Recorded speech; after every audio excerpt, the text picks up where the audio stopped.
एकादशी माता की जय हो। एकादशी माता की जय हो। गोकुल नाम के नगर में बैखांस नामक राजा राज करता। उसके राज्य में चारों वेदों के गाता ब्राह्मण रहते।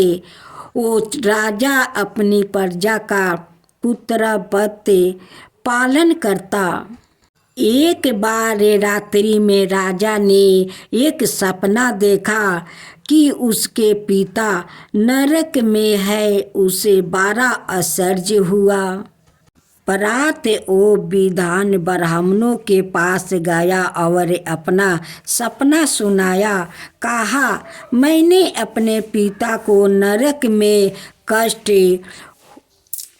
उठाते देखा है। उन्होंने मुझसे कहा कि हे पुत्रा, मैं नरक में पड़ा हूँ, यहाँ से तुम मुझे मुक्त कराओ। जब से मैंने वचन सुने हैं तब से मैं बहुत बेचैन हूँ। प्रात वो विद्वान ब्राह्मणों के पास गया और अपना सपना सुनाया। कहा, मैंने अपने पिता को नरक में कष्ट होते देखा है। उन्होंने मुझसे कहा कि हे पुत्रा, मैं नरक में पड़ा हूँ, यहाँ से तुम मुझे मुक्त कराओ। जब से मैंने यह वचन सुने है तब से मैं बहुत बेचैन हूँ।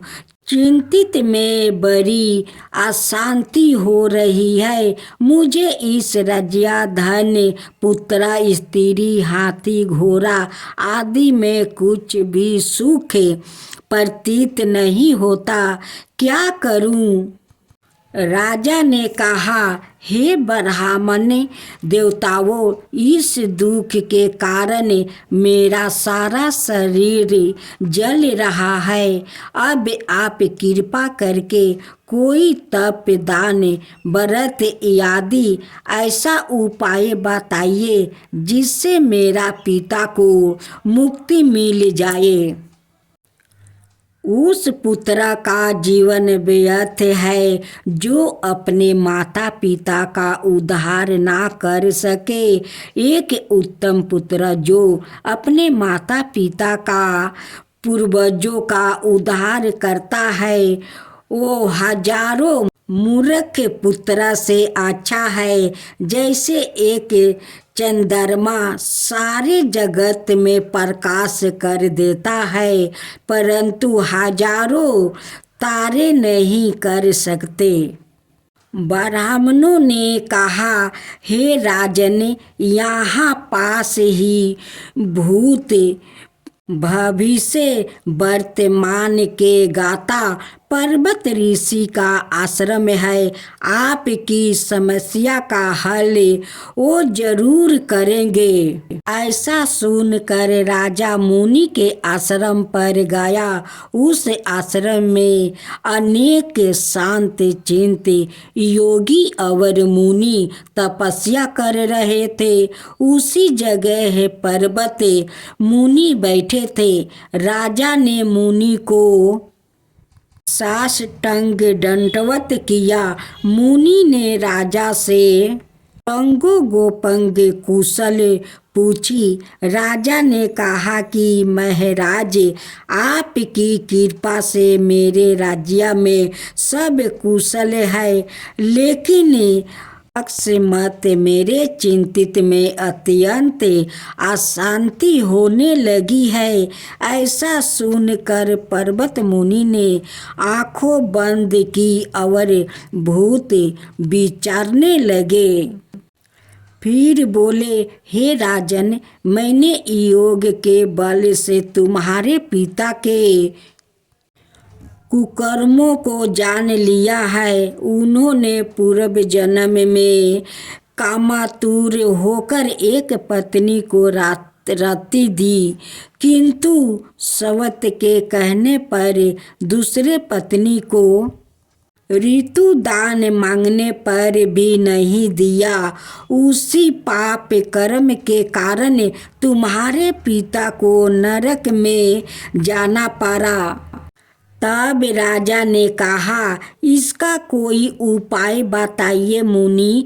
मुनि बोले, हे राजन, आप मार्गशीर्ष एकादशी का उपास करें और उस उपास के पुण्य को अपने पिता को संकल्प कर दे। इसके प्रभाव से आपके पिता की अवश्य नरक से मुक्ति होगी। मुक्ति के वचन सुनकर राजा महल में आया और मुनि के कहने अनुसार कुटुंब सहित मोक्षदा एकादशी का व्रत किया। इसके उपास का पुण्य उसने पिता को अर्पण कर दिया। इसके प्रभाव से उसके पिता को मुक्ति मिल गई और स्वर्ग में जाते हुए वो पुत्रा से कहने लगे, हे पुत्रा, तेरा कल्याण हो। यह कहकर स्वर्ग चले गए। मार्गशीर्ष मास की शुक्ल पक्ष की मोक्षदा एकादशी का जो व्रत करते हैं उनके समस्त पाप नष्ट हो जाते हैं। इस व्रत से बढ़कर मोक्ष देने वाला और कोई व्रत नहीं है। इस दिन गीता संगीत मनाई जाती है। साथ ही यह अनुमास की एकादशी कहलाती है। अत इस एकादशी महताब कई गुना और भी बढ़ जाता है। इस दिन से गीता पाठ का अनुष्ठान आरंभ कर देते हैं। प्रत्येक दिन थोड़ी देर गीता अवश्य पढ़े। एक दूसरी कहानी है, ये भी मनुष्य के कर्म फल का भंडार अच्छे है। उसे भोगने के लिए ही जीवों 84 लाख योनियों में शरीर धारण करता आ रहा है।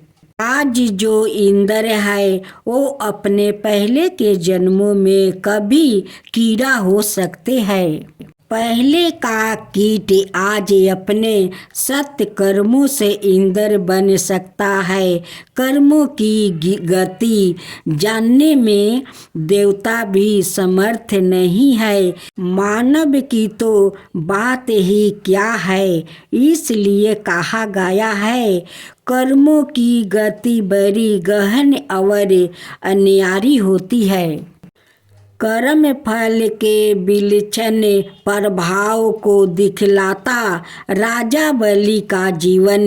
पौराणिक मान्यताओं के अनुसार राजा बलि पूर्व जन्म में जुआरू था। एक दिन उसे जुए में कहीं से कुछ पैसे मिले।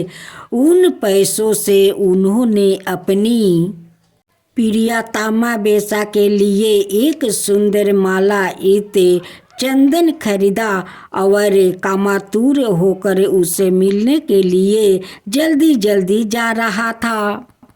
तभी एक पत्थर से ठोकर खाकर वहीं पर मूर्छित हो गया। कुछ देर में जब होश आया तो उसने अनुभव किया कि मेरी मृत्यु के अब निकट है। पूर्ण जन्म के किसी पुण्य से उसके मन में सद्बुद्धि उत्पन्न हुई और वैराग्य जागा। जुआरू ने कभी किसी महात्मा से सुना था कि कोई भी वस्तु शिव वरण कर देने से बहुत पुण्य होता है। उसने सोचा, माला इतना चंदन तो प्रियतमा तक पहुंचा नहीं सकता। शिव वरण कर देने से कुछ अच्छा होता होगा तो हो जाएगा, अन्यथा मर तो रहा हूँ और माला इतना चंदन भी जमीन पर गिर कर बेकार जा रहा है। यही सोचकर जुआरू ने माला इतना ओ चंदन भगवान शिव को अर्पण शिव वरण कर दिया। जुआरू की मृत्यु को होने पर यमराज के दूत उसे पकड़कर ले गए। यमराज ने चित्रगुप्त से कहा, इसका बही खाता कर्मों का लेखा जोखा देखो। चित्रगुप्त ने कहा, यह तो जन्म जन्मांतर का पापी है। सब अभी अभी थोड़ी देर पहले जुए में जीते पैसे से इसने वेश्या के लिए माला, इत्र वो चंदन खरीदा। जब ठोकर खाकर गिरा तो इसने मृत्यु के निकट देखी और सोचा कि माला आदि चीजें बेकार जा रही है, तो उसे शिव वरण कर दिया। यह कोई भगवान को माला अर्पण करने वाला तो था नहीं, ना ही इसने भगवान के लिए माला खरीदी थी। बस यही इसका पुण्य है। यमराज ने कहा, यह तो इसका पुण्य ही माना जाएगा। यमराज ने जुआरू से पूछा, पहले तुम वरण का फल भोगोगे यह पाप का? जुआरू ने कहा, मैं तो जन्म जन्मांतर का पापी हूँ। पाप का फल भोगने में पाता नहीं कितना समय लगे, इसलिए मैं पहले पुण्य का फल भोगना चाहूँगा। भगवान शंकर की कृपा से जुआरू बन गया इंद्रा। यमराज ने कहा, शिव वरण के पुण्य से तुम 3 घड़ी के लिए इंद्रा लोक के मालिक बन गया हो। भगवान शिव की बिना भक्ति की आराधना से जमीन में गिरे हुए गंधे पुष्प से एक महापातकी को कितना बड़ा फल मिला। जो लोग श्रद्धा और भक्ति से साथ भगवान शिव को गंध पुष्प जल अर्पण करते हैं, उनकी आराधना करते हैं, उन्हें तो सायुज भक्ति ही मिलती है।